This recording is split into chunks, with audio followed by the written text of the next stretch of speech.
Giza, representing an unexplained religion, perhaps until now.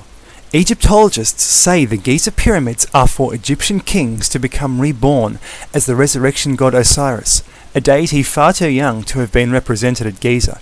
Egyptologists are simply looking in the wrong place.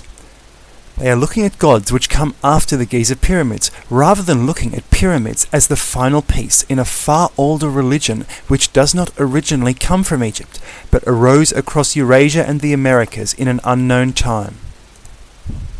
This is really the religion of the Great Goddess, which died out just after the pyramids were built in 2500 BC. This is the Great Goddess religion. She was remembered as Artemis, Diana, Isis, and various other names. Her favourite animal, the hound dog, became the Sphinx, originally Anubis, and since recarved into a later Egyptian pharaoh.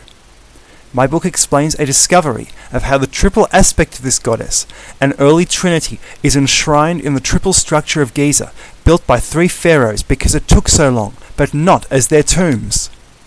Other gods, later remembered under a variety of names such as Odin, Buddha, Vulcan, Lucifer, and others, all had an ancestor who was commemorated here.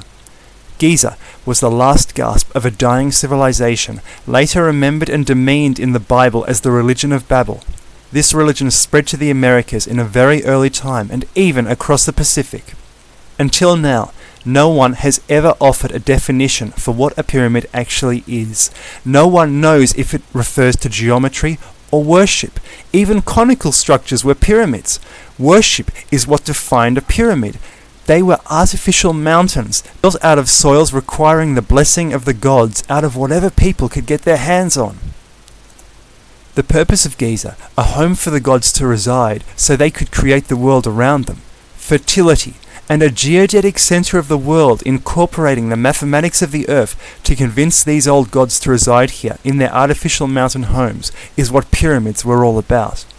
Civilizations even competed with neighbors to build the tallest pyramid to convince the gods that their civilization was the true center of the world. Giza, this was their final temple in the old world before, according to Herodotus, the religion died, swamped by a tide of later Egyptian gods, confusing us to this day. This was the religion of old Europe and Asia, mentioned and explored by such luminaries as ethnologist Maria Gimbutas. Egypt specialists have overlooked a huge piece of information in their flawed assumption that these massive mountains of rock are merely tombs of narcissistic kings who wanted to build something huge. They were nothing of the sort. They are huge because the people wanted gods to reside there, not because of vanity. This is why they are huge all over the world. My book explains how pyramids worked and identifies new pyramids not recognized as such all over Europe, explaining why they are pyramids. Please check it out. It's available on Kindle or available in paperback on Amazon. The link is below. Also check out my website, whatisgiza.com.